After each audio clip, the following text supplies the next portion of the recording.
Hey y'all, welcome back to the Fire and Water Cooking channel. I'm Darren, of course, and today I'm gonna do something I probably swore I'd never do, but I'm gonna do it just so I can prove it to myself if it works or not.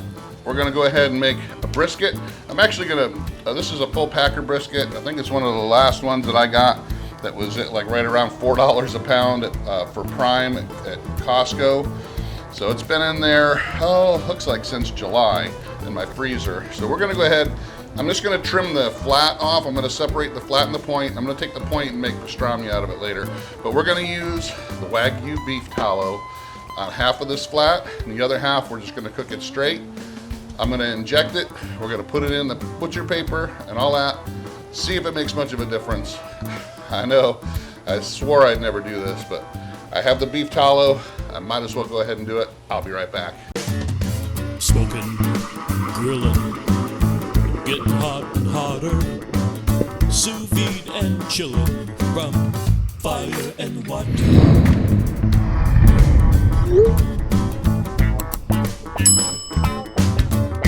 All right, guys, I am back, and yes, I'm using the South Chicago Packing Wagyu beef tallow.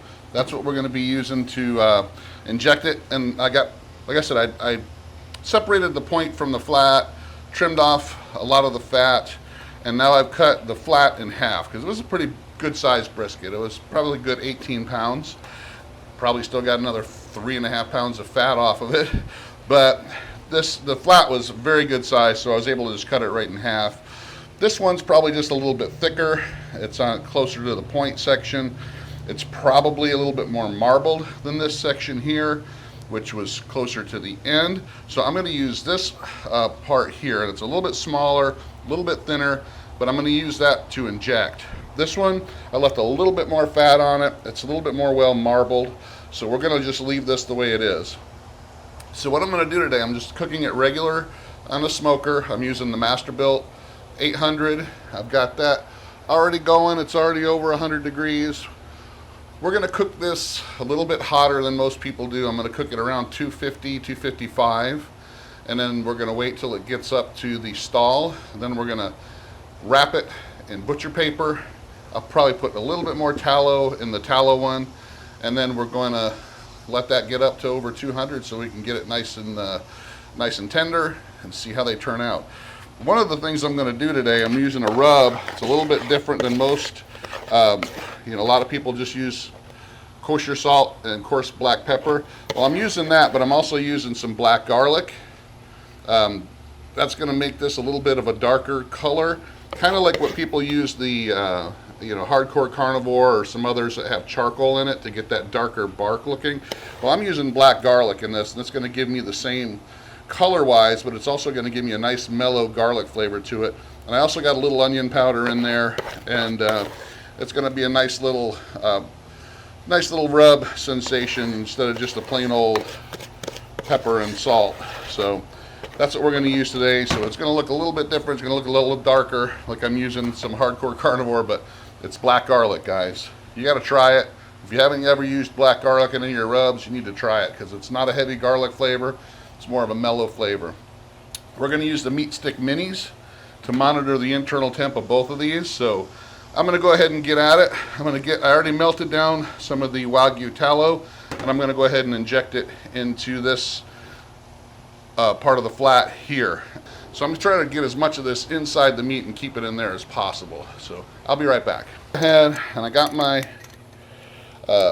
injector here. And this is what I inject turkeys and everything else with, so should be all right to use this. I'm going to go ahead and suck up some of the tallow into the injector. And I'm going to be very careful with this. I'm just going to try to go sideways with it.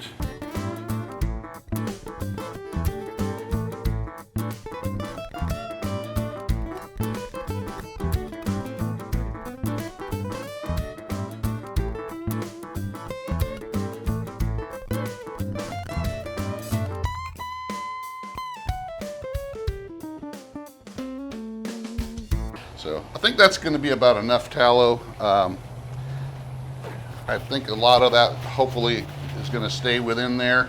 So what I'm going to do now, I don't usually use a binder, so I'm just going to go ahead and do what I normally do, is just start putting the rub on here.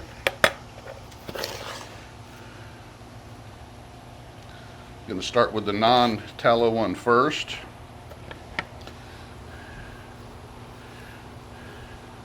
I know some people say you really shouldn't rub the rub, but I just like to spread it out. I'm not really pushing it into the meat.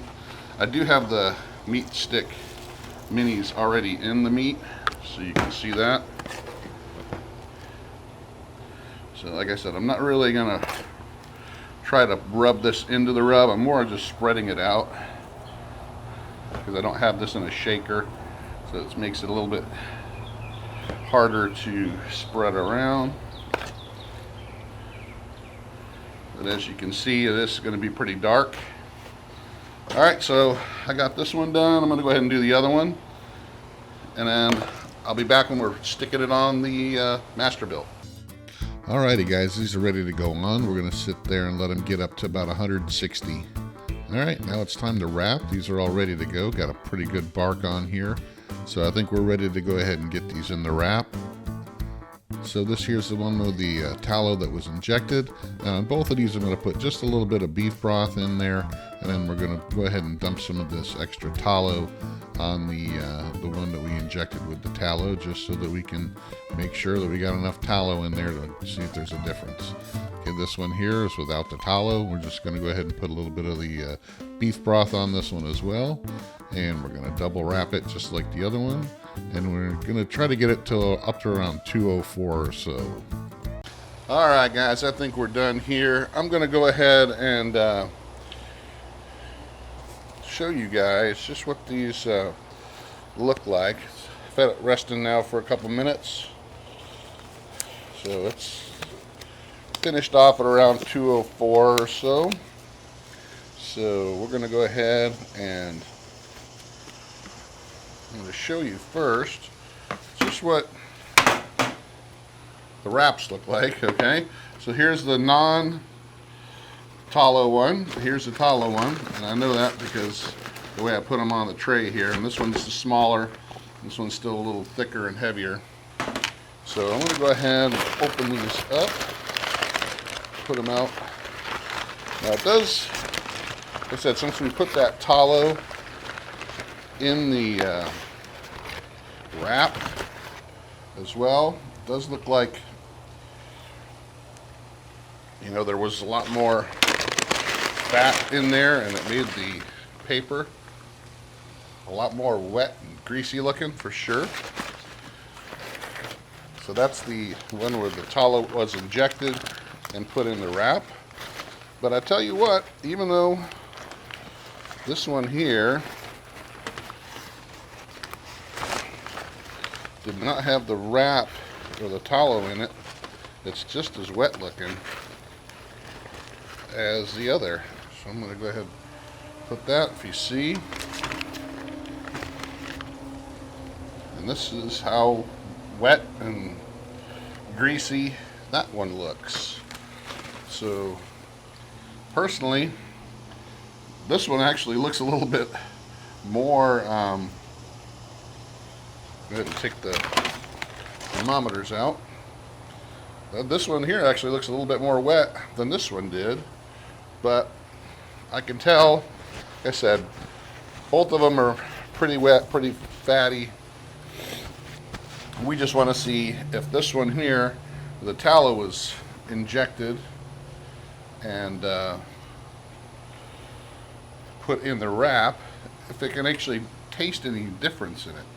So first of all, this is, like I said, it was a little smaller, a little thinner. This one's a little thicker. So I'm going to go ahead and cut a piece off of this one here. Just kind of show. Did get a nice smoke ring as well.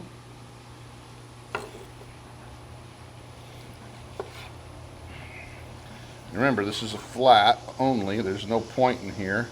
So you're not going to have that big explosion of juice that you would normally see. But, yep, it does got a nice bend to it.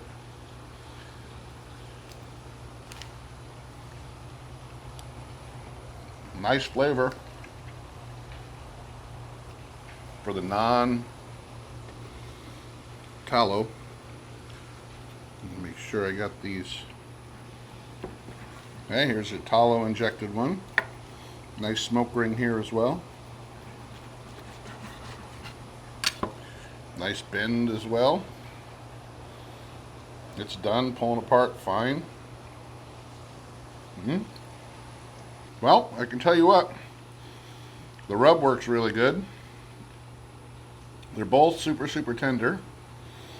They're both super juicy. So I'm not quite sure if the tallow helped or not. That's something you guys are going to have to try this on your own, because personally, they're both good. They both have a great taste to them. They're both pretty juicy.